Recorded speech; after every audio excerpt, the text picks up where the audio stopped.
Hello everyone. GS की अगली class बढ़ाते हुए आज हम अगला वंश देखेंगे जो कि हम मौर्य वंश तक देख चुके थे। मौर्य वंश में कई प्रतापी राजा हैं जिसमें सबसे पहले नाम आता है चंद्रगुप्त का। आप देखे होंगे पीछे क्लास में, अगर नहीं देखे हैं उसको आप देख लीजिएगा। चंद्रगुप्त आते हैं, इसके बाद इनके बेटे बिंदुसार आते हैं। बिंदुसार के बेटे लगभग 100 बेटे होते हैं। इनकी 16 रानियाँ होती हैं। 16 रानियों में 100 सन्स होते हैं, 100 बच्चे होते हैं, जिसमें एक बच्चे का नाम या 3 बच्चे का मैंने नाम लिखवाया था, सिहुस और सम्राट अशोक और एक आता है, इसी को त्रिक बोलते हैं या त्रिक, जो भी आप इसको पढ़ें। 3 बच्चों के नाम के आगे इसके आगे अब इसी के नीचे फिर आ जाते हैं बेहररत्न और बेहररत्न को मारकर जिसको पुष्पमित्र शुंग द्वारा मार दिया जाता है और आगे चलकर एक नए वंश की स्थापना की जाती है जिसका नाम होता है शुंग वंश। शुंग वंश की स्थापना की जाती है। अब ये शुंग वंश जब स्थापित हो जाता है, पुष्पमित्र शुंग द्वारा स्थापना की जाती है। इसके बाद अग्निमित्र आते हैं। अग्निमित्र के बाद 2 बेटे होते हैं जिसको वास्तु ज्येष्ठ और वासुमित्र कहा जाता है। आगे चल के इसको हम यहाँ तक लगभग कवर कर चुके थे। लगभग देखे थे कि जो मौर्य वंश में एक राजा है, आगे का राजा है, वो पीछे वाले राजे से लगभग कई गुना प्रतापी राजा, धुरंधर राजा पैदा हो रहा है। कई सोच में अच्छी सोचने की क्षमताएं, कई योजनाएं लॉन्च हो रही हैं। लगभग ये कहें कि लगभग अशोक जब तक आते हैं, सम्राट अशोक, कलिंग का युद्ध इन्हीं के द्वारा किया जाता है। अपने 99 भाइयों को मारकर एक अपने आप को सम्राट अशोक घोषित किया जाता है और वहीं से ये धम्म नीति को अपना लेते हैं। और बौद्ध, जब धर्म नीति या उसी को बौद्ध धर्म कहते हैं, बौद्ध धर्म को अपनाकर ये उसी की राह में चल देते हैं और वहीं से मौर्य साम्राज्य डिक्लाइन चालू हो जाता है। आज जो पढ़ेंगे सेम ऐसे ही कुछ राजाओं के बारे में, जो आज हम डायनेस्टी पढ़ रहे हैं, वंश पढ़ रहे हैं। इसमें कई एक से बढ़कर एक प्रतापी राजा इसमें भी आज देखेंगे, जो कि है गुप्त वंश। देखिए, जब गुप्त वंश या गुप्त वंश कहें, जब हम पढ़ते हैं तो ये गुप्त वंश के बारे में, जैसे हम पीछे इतिहास पढ़ते हैं कि ये कौन थे, कहाँ से आए थे। जैसे अभी हूण के बारे में पढ़े थे। हूण मैं समझा दिया हूँ, हूण वंश कौन थे, कण्व वंश कौन थे, लगभग ये सब मैं कुछ पढ़ा चुका हूँ। जैसे कण्व वंश जब मैं पढ़ाया था तो देवभूति को मारकर कण्व वंश अपना स्थापना करता है। तो लगभग सभी के बारे में हम ओरिजिन पॉइंट लगभग जानते हैं, वो कौन थे और कहाँ से आए थे। ऐसे ही कुछ जानेंगे गुप्त वंश कौन थे। देखो, गुप्त वंश की जब स्थापना हुई थी तो इतिहासकारों ने क्या कहा, इतिहासकारों ने लगभग इनका एक अजम्पशन देते हैं और लगभग क्लियर कुछ नहीं बता पाते। इसमें भी लगभग क्लियर कुछ नहीं है, लगभग अजम्पशन ही हम इसमें मालूम कर सकते हैं। ठीक है, कुछ इतिहासकार इसमें ये बताते हैं कि ये तो या तो बंगाल की तरफ आए थे, बंगाल की तरफ से आए थे, और कुछ इसको मानते हैं कि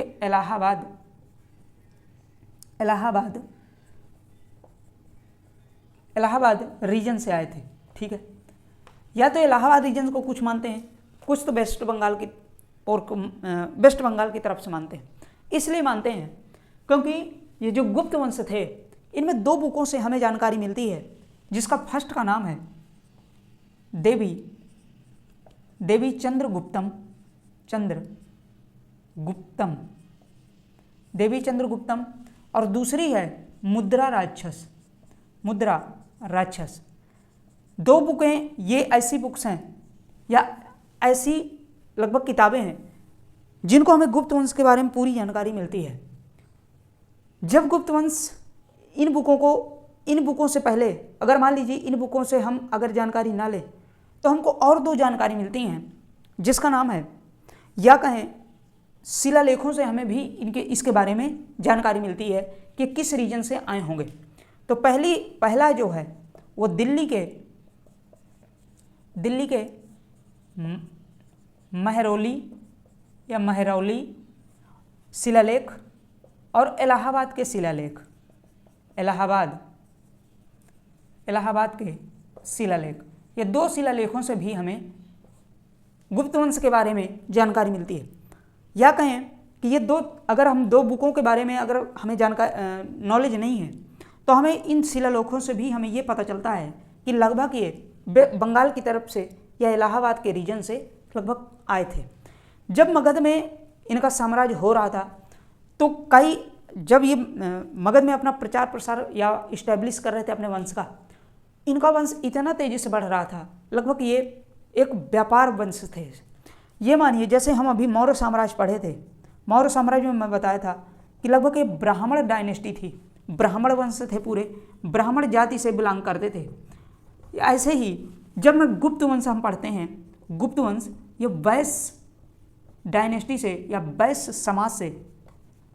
समाज से बिलोंग करते थे। अब वैश्य का मतलब क्या होता है, आप 4 वंश पढ़ते हैं ना, 4 वंश में फर्स्ट वंश क्या है, फर्स्ट जैसे समुदाय तो 4 आप पढ़ते हैं ना, ब्राह्मण, क्षत्रिय, शूद्र और वैश्य।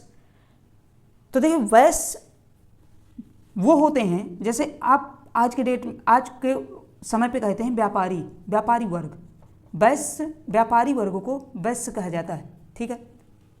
और शूद्र तो आप जानते हैं, क्षत्रिय भी जानते हैं, ब्राह्मण भी जानते हैं, ठीक है। तो लगभग इनको माना जाता है कि ये व्यापारी वर्ग से थे। लेकिन ये वंश, गुप्त वंश लगभग बहुत पैसे वाला या कहें काफ़ी संपन्न था। लगभग आगे चल के आप देखेंगे इसमें सोने के सिक्के, महलों में सोना, लगभग तलवारों का जो पकड़ने वाला है उसमें भी सोने, घोड़ों में जो बैठते थे पैरों में पायदान के सोने, लगभग ये इससे ये मालूम चलता है कि ये डायनेस्टी या ये वंश जो था लगभग बहुत अच्छे तरीके से लगभग संपन्न था। लगभग धन दौलत से तो भरपूर था, पैसों से भी भरपूर था, और बल में और लड़ाई में और बुद्धि में भी खास तौर पे बहुत अच्छा था। जैसे आगे चल के इतना हमें जानकारी मिलती है इतिहास से। अब इसकी स्थापना जब करते हैं, कौन करते हैं, श्रीगुप्त। आगे चल के जब श्रीगुप्त आते हैं, यहीं से अब इतिहास जब हमारा चालू होता है। देखिए श्रीगुप्त लगभग 240, जब श्रीगुप्त आए, श्रीगुप्त जब इस वंश की स्थापना किया था लगभग 240 से 280 तक, 240 से लगभग 280 एडी तक ये लगभग जाता है। जब श्रीगुप्त इसका प्रचार प्रसार कर रहे थे या ये जब स्थापना किए थे गुप्त वंश की, इस वंश का इतना ज़्यादा प्रचार प्रसार हुआ, लोगों ने इसके बारे में इतनी जानकारी पैदा करने की कोशिश की कि ये बहुत तेज़ी से वंश बढ़ा। लगभग ये कहें कि जब आज ही आप देखते होंगे कि आपके पड़ोस में अगर कोई कुछ नहीं है, मान लीजिए आज एक घर नॉर्मल बना हुआ है और 1 साल बाद उसी का एक बहुत अच्छा इस्टेब्लिश हो जाए या कहें कि बहुत अच्छी तरीके से संपन्न हो जाए, तो लगभग उसी के पड़ोसी ही जानने का प्रयास करेंगे कि आखिर इसके पास पैसा कहाँ से आया, आखिर इतना अच्छा इस्टेब्लिश इसने कहाँ से किया। सेम ऐसे ही हो रहा था इस डायनेस्टी में, इस वंश में लगभग सभी लोग बहुत अच्छे से जानने का प्रयास कर रहे थे और ये वंश बहुत तेज़ी से अग्रसर हुआ, बहुत तेज़ी से बढ़ा। और लगभग जब श्रीगुप्त इसकी स्थापना किए तो ये पहली बार अपने आप को महाराजा शब्द का प्रयोग किया था। ये ऐसा गुप्त है जहाँ से हमें महाराजा शब्द यहीं से स्टार्ट होना प्रारंभ हो गया था। जैसे आप देखे होंगे कि खिलजी वंश में लगभग सुल्तान अपने आप को घोषित किए थे। इसके बाद बादशाह, तो आप मुग़ल सल्तनत जब जाते हैं तो बादशाह को घोषित करना शुरू कर दिए थे। ऐसे ही यहाँ पे जब हम गुप्त वंश पढ़ते हैं तो महाराज शब्द कहाँ से आता है, तो महाराज शब्द सबसे पहले हमें गुप्त वंश से ही हमें पता चलता है, जिसको श्रीगुप्त के द्वारा अपने आगे महाराज शब्द को लगाया जाता है। इसके बाद इनके बेटे आते हैं जिनका नाम होता है घटोत्कच। इनके बेटे श्रीगुप्त के बेटे आते हैं सॉरी घटोत्कच। घटोत्कच लगभग श्रीगुप्त के बेटे जब आते हैं तो इनको ये कहा जाता है कि ये लगभग श्रीगुप्त के बराबर नहीं थे, लेकिन इसके जो बेटे थे लगभग ये अपने आप को ये लगभग थोड़ा बहुत ही यूज करते थे महाराज। लेकिन घटोत्कच जब आए तो लगभग अपने आगे महाराज शब्द बिल्कुल एक ए टू जेड लगभग ज़्यादा से ज़्यादा लगभग एकदम चलन में कर दिए थे। लगभग ये कहें कि महाराज शब्द इसमें लगभग ये ज़्यादा प्रभावी नहीं था, लेकिन जब घटोत्कच के बेटे आए तो लगभग महाराज शब्द एक रनिंग में चलने लगा, एक बहुत अच्छे से जो भी कहता था महाराज। लेकिन पहले ऐसा नहीं था, श्रीगुप्त या जो भी बोला जाता रहा उस समय बोला जाता रहा होगा, लगभग बोलते थे। लेकिन जब घटोत्कच इसके बेटे आए तो बहुत अच्छे से चलन में आ गया था। इसके बाद अगले शासक आते हैं जिस लगभग ये समुद्र श्रीगुप्त और घटोत्कच में ज़्यादा कुछ जानकारी मिलती नहीं है, जितना मैं बताया बस इतनी ही जानकारी मिलती है। लगभग इनका वंशज श्रीगुप्त का 240 से 280 तक जाता है। ये लगभग महाराज शब्द का पहली बार प्रयोग करते हैं। इसके बाद इनके बेटे आ जाते हैं तो महाराज शब्द लगभग रनिंग में चलने लगता है, लगभग रेगुलरिटी बन जाती है। बस इसके आगे ज़्यादा कुछ जानकारी नहीं मिलती। और दो बुकों से इनके बारे में जानकारी मिलती है, जिसका पहला का नाम है देवी चंद्रगुप्तम और दूसरा का नाम है मुद्रा राक्षस। अगर इन दोनों बुकों को छोड़ दें तो हमें और कहाँ से जानकारी मिलती है, तो कहते हैं कि दिल्ली के महारौली शिलालेख से और इलाहाबाद के प्रयागराज शिलालेख से हमें दो जगह से इस वंश की जानकारी मिलती है। दूसरे राजा हमारे आते हैं जो कि इसी के आगे आते हैं चंद्रगुप्त फर्स्ट। चंद्रगुप्त फर्स्ट, देखिए अभी तक आप मौर्य साम्राज्य में जो पढ़े थे, मौर्य साम्राज्य में जब आप पढ़े थे तो पहला शासक क्या पढ़े थे, चंद्रगुप्त ही आप पढ़ते हो। चंद्रगुप्त जो कि आचार्य कौटिल्य द्वारा इन्हीं को एक शिक्षक दिलवाई जाती है। चूँकि ये चंद्रगुप्त कौन थे, एक मोर चरवाहे थे, मोर चरवाहे कहें या बकरी चरवाहे कहें, जो भी कहते हैं, लेकिन ये बेसिकली एक चरवाहे गरीब घर से थे। लेकिन ये एक कंपटीशन में इनको दौड़ाया जाता है और दौड़ में ये लगभग जीत जाते हैं। तभी आचार्य चाणक्य द्वारा लगभग इनकी शिक्षा दीक्षा करवाई जाती है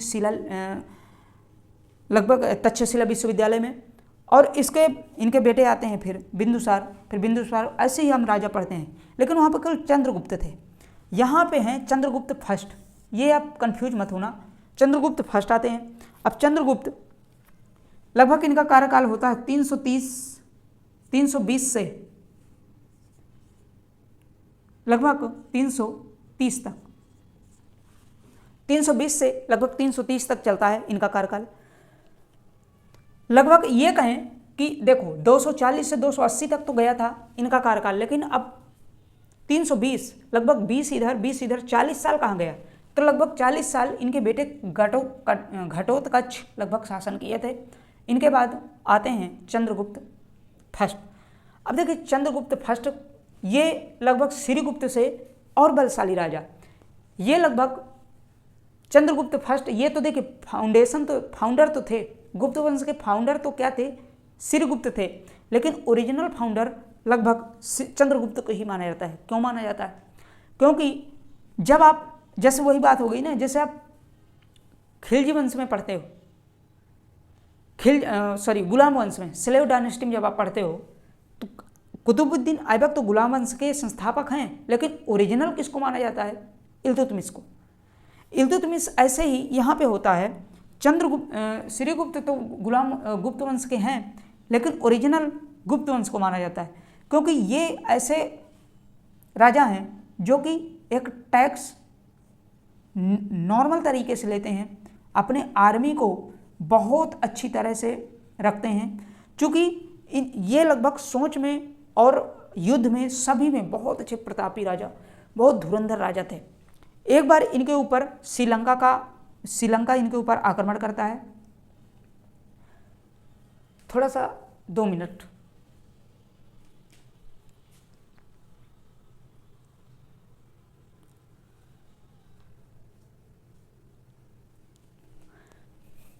हाँ, चंद्रगुप्त फर्स्ट लगभग आर्मी को बहुत अच्छी तरीके से रखते हैं और ये लगभग सभी को टैक्स बहुत नॉर्मल तरीके से लेते थे। जो जैसे पहले क्या होता था कि इसके पहले जब हम अभी राजा देखते थे जैसे कण्वा वंश में, तो कण्वा वंश में लगभग देख रहे थे कि किसानों को बहुत जनता को प्रताड़ित करके अनाप शनाप टैक्स लिया जाता था। लेकिन इस वंश में चंद्रगुप्त मौर्य ने एक देख कर कि क्या हो रहा है क्या नहीं हो रहा, नॉर्मल तरीके से टैक्स लेना और उनके बारे में लगभग ज़्यादा उनको प्रताड़ित ना करना, सबके जनता के बीच में जाना, लगभग उनको क्या आवश्यकता है क्या नहीं है ये सब उनके बारे में जानकारी रखना, ये सब करते थे। इसीलिए इनको ओरिजिनल या कहें रियल फाउंडर माना जाता है, वास्तविक संस्थापक लगभग इनको चंद्रगुप्त फर्स्ट को माना जाता है। इतनी ही जानकारी होती है चंद्रगुप्त फर्स्ट। अब इनको चंद्रगुप्त फर्स्ट को रियल फाउंडेशन के साथ साथ इनकी एक राजकुमारी थी, लगभग ये कहें कि एक लिच्छवी की राजकुमारी थी। कहाँ की? लिच्छवी की राजकुमारी के साथ इनका विवाह होता है और इनको एक पुत्र रत्न की प्राप्ति होती है जिसका नाम होता है समुद्रगुप्त। देखो अब यहाँ पे समुद्रगुप्त आते हैं, इन्हीं के चंद्रगुप्त के बेटे समुद्रगुप्त। अब देखो चंद्रगुप्त फर्स्ट जो ताकतवर थे, जो भी सोचते थे, जो भी करते थे वो तो ठीक, लेकिन अब जो समुद्रगुप्त आएंगे इनसे भी धुरंधर योद्धा, लगभग इनको आगे चल के भारत का नेपोलियन कहा गया है। अब भारत का नेपोलियन क्यों कहा गया है वो आगे चल के बताता हूँ। इनको विवाह होता है और इनको एक पुत्र रत्न की प्राप्ति होती है जिनका नाम होता है समुद्रगुप्त आगे चल के आते हैं। अब हम समुद्रगुप्त को आगे देखते हैं, ठीक है। इसके बारे में इतनी ही जानकारी मिलती है, ज़्यादा कुछ नहीं मिलती। अब समुद्रगुप्त से ज़्यादा क्वेश्चन बनते हैं।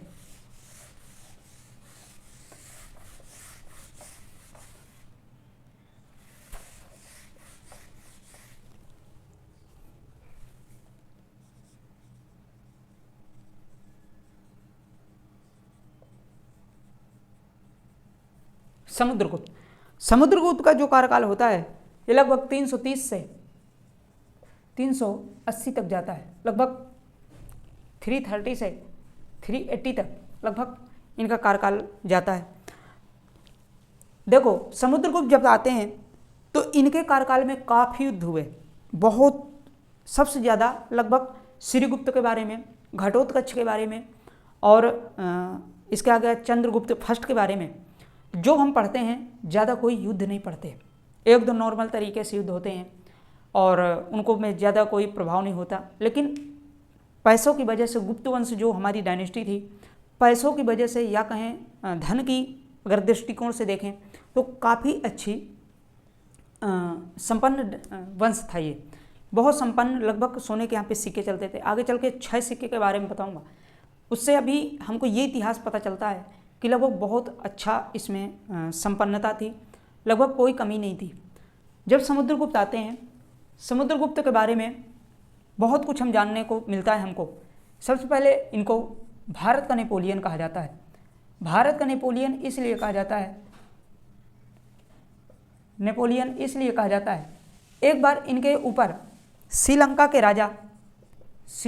राजा इनके ऊपर आक्रमण करते हैं और श्रीलंका के राजा ऐसे आक्रमण करते हैं कि इनको एक पराजित करने के लिए ऐसा सोचते हैं, जो मगध के, ये पहले मगध के तो साम्राज्य में थे ही, तो श्रीलंका के राजा सोचते हैं कि मगध में जाकर हम इनको हरा देंगे, या कहें जैसे सोचा जाता है एक रूप से अजम्पशन लगाते थे पहले कि चंद्रगुप्त तो जो थे अब बच्चे, हो सकता है एकदम लल्लू पप्पू हों या कहें एकदम घिसे पीटे हो सकता है इतना दिमाग ना हो, कुछ ऐसे ही सोच के करते हैं, लेकिन नहीं, उल्टा ही होता है। चंद्रगुप्त जो थे ठीक है, उनसे लगभग 10 गुना ये लगभग और धुरंधर राजा थे। वो आक्रमण करते हैं, श्रीलंका के राजा जब इनके ऊपर आक्रमण करते हैं, वहीं पे श्रीलंका को राजा को इतनी भयंकर इसमें पराजय मिलती है कि मगध को ये लगभग देते तो थे ही नहीं, लेकिन जो इनकी तरफ नज़र डालता था उसको कायदे से लगा भी देते थे। ये अपने साम्राज्य का एक अंश ना तो देते थे और ना ही किसी दूसरे अंश का दूसरे साम्राज्य के लेने का प्रयास करते थे। लगभग ये लालची भी नहीं थे लगभग, और या कहें ये कभी ऐसे कभी दानी दक्षिणी भी नहीं थे कि दे दें ले जाओ ये है, लगभग उनको सबक सिखा देते थे। इसीलिए कहा जाता है कि ये लगभग कोई युद्ध नहीं हारे, अपने साम्राज्य को लगभग बनाए रखे। कहते हैं ना कि आप किसी परीक्षा में प्रथम आ जाइए, प्रथम आ गए, लेकिन उसको बरकरार रखना आगे चलकर ये बहुत बड़ी बात होती है। ऐसे ही कुछ हुआ, चंद्रगुप्त फर्स्ट जो बना दिए थे, लगभग ये राजा उससे ज़्यादा ही बनाए थे, लगभग कम नहीं बनाए थे, लेकिन इतने आक्रमण होने के बाद भी कभी भी इनको हार का सामना नहीं देखने को मिला था। ठीक है, आगे चल के जो समुद्रगुप्त हैं, श्रीलंका द्वारा इनको पराजित किया जाता है। और सभी लगभग समुद्रगुप्त ऐसे थे कि सभी राजाओं के बीच में, सभी जो भी मगध में जितने राजा थे, सभी राजाओं के बीच में एक अपना खौफ या कहें ऐसा डर बना कर रखते थे कि कोई इनकी तरफ नज़र उठा के भी बात नहीं करता था। और ये किसी धर्म को नहीं मानते थे। हाँ, ये था कि किसी को धर्म को प्रताड़ित नहीं करते थे, लेकिन इंडिविजुअली किसी धर्म को नहीं माने। ये केवल एक को माने हैं, वो है शिव शक्ति को, वो सॉरी ये क्या कहते हैं, कृष्ण, सॉरी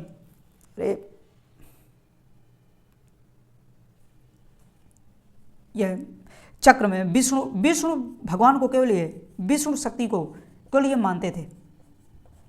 जब अचानक हो जाता है ना तो कभी कभी याद भी नहीं आता, समझ रहे हो। इतने सारे लाइव भी देख रहे हैं तो यही हो जाता है कभी कभी, है ना, एकदम दिमाग से खिसक जाता है। ओके, तो देखो, जब ये विष्णु शक्ति को लगभग मानते थे, विष्णु भगवान के लगभग की पूजा करते थे, लेकिन ये भी नहीं कह सकते कि किसी धर्म को मतलब इग्नोर करते थे। जैसे या वो बौद्ध धर्म रहा हो या तो कोई भी धर्म रहा हो, बहुत से धर्म इसमें चलते थे इस समय, कोई धर्मों को ये इग्नोर नहीं करते थे, लेकिन कोई धर्म को इग्नोर नहीं करते थे। ये जैसे हम पीछे देखे थे, ये लगभग कई परंपराएंगत अपने जो प्रथाएं होती थी उसको बहुत मानते थे। जैसे अश्वमेध यज्ञ में, अश्वमेध यज्ञ भी ये करवाते थे।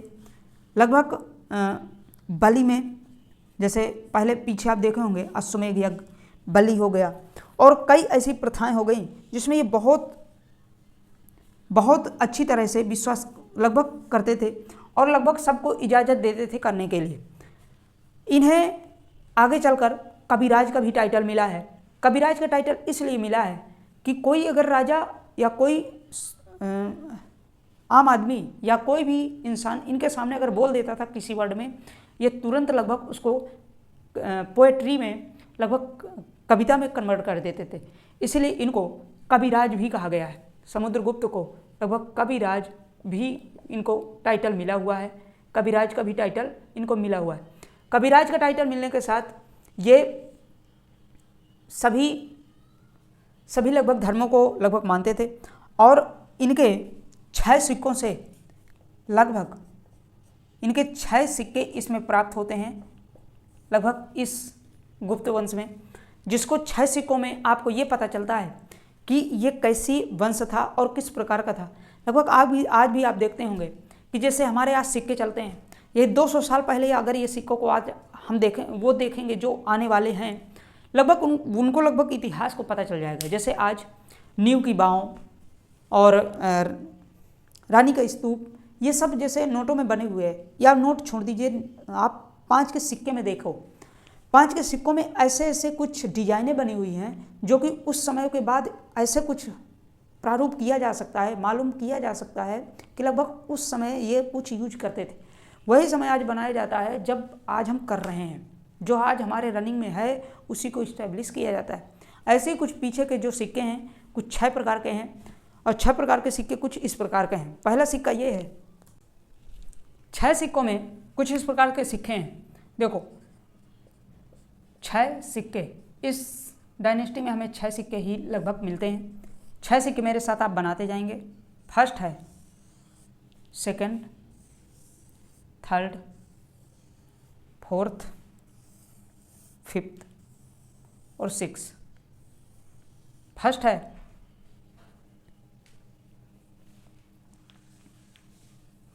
फर्स्ट यहाँ पे लिखिए तीरंदाजी। दूसरा है हाथ में कुल्हाड़ी।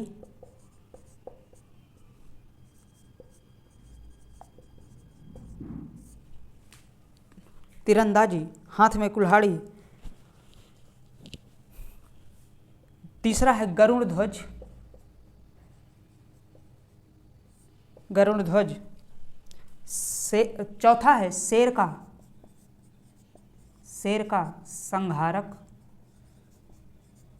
शेर का संहारक।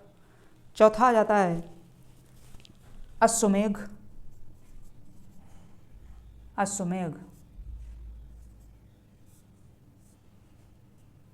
अश्वमेघ। और पांचवा और छठवां आ जाता है आपका लूनिस्ट।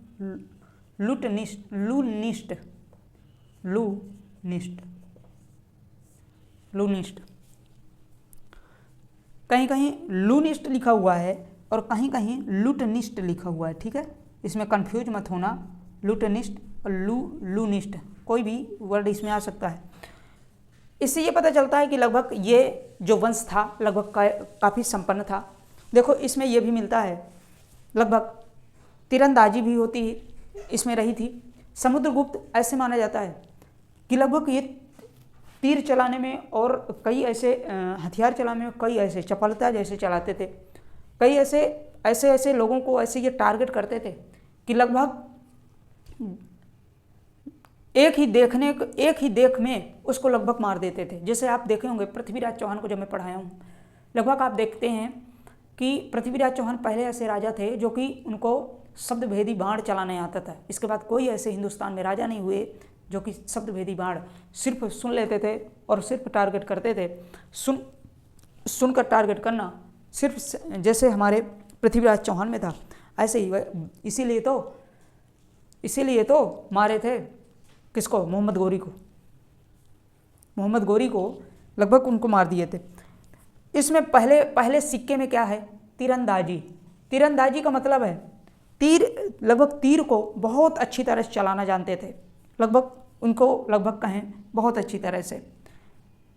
दूसरा है हाथ में कुल्हाड़ी, लगभग ये कहें कि, और ये सभी पूरे आल सोने के सिक्के थे, ये लगभग सोने के सिक्के ही चलते थे। इसमें हाथ में कुल्हाड़ी है, एक में लिए हुए हाथ में कुल्हाड़ी बनी हुई है। जैसे आप 6 सिक्के देख रहे होंगे, साइड में स्क्रीन में चल रहा होगा, स्क्रीन जब आप देखते हैं तो हाथ में कुल्हाड़ी इसमें है। ऐसा माना जाता है कि उस समय कुल्हाड़ी भी चलती थी, हथियार। गरुड़ ध्वज है जो कि इसमें लगभग उस समय लगभग ये कहें कि एक झंडा होता था, झंडा भी इसमें रहता था। शेर का संहारक, आप देखते होंगे समुद्रगुप्त लगभग एक शेर को फाड़ दिए थे। लगभग ये कहें कि इसमें ये तो मालूम चलता है इन सिक्कों से कि ये बहुत ताकतदार भी थे, ताकतवर भी थे। अश्वमेघ यज्ञ, इसमें अश्वमेघ यज्ञ भी होते थे। और लूटनिस्ट या लूनिस्ट, ठीक है, लूटनिस्ट कहें तो ठीक है। लूटनिस्ट का मतलब होता है, इसमें लगभग बीड़ा बजाते हुए इसमें दिखाया गया है। इसका तात्पर्य ये भी है कि समुद्रगुप्त लगभग गायक में भी इंटरेस्ट रखते थे। लेकिन सबसे पहले कौन सा इसमें वाद्य यंत्र आया है, बजाने वाला यंत्र आया है, तो आप कहेंगे सबसे पहले हमको बीड़ा इसी में मिलता है। लगभग इसी से हमको पहला ही जो हमारे बजाने वाला यंत्र है, जो कि है सबसे पहले यंत्र जो हमें मिला है वो है बीड़ा के यहीं से हमको साक्ष्य मिलते हैं, यहीं से हमको एक प्रारूप मिलता है कि हमारे राजा कुछ बीड़ा वगैरह भी बजाते थे। यही अब आगे चलकर कुछ राजा आएंगे जैसे कुमारगुप्त, इसके बाद समुद्रगुप्त के बाद आते हैं कुमारगुप्त। अब कुमारगुप्त कौन थे? कुमारगुप्त इसी के, जब ये राजा थे, इन्हीं के कार्यकाल में हूण वंश आया था। हूण मैं पढ़ा चुका हूँ ऑलरेडी। हूण वंश कौन थे? हूण वंश एक चलने फिरने वाली जनजातियाँ होती थी, समुदाय होते थे, जो कि एक जगह कभी नहीं रहे। आगे चल के जब कुमार गुप्त की मृत्यु हो जाती है तभी लगभग हुणों का वंश आ जाता है।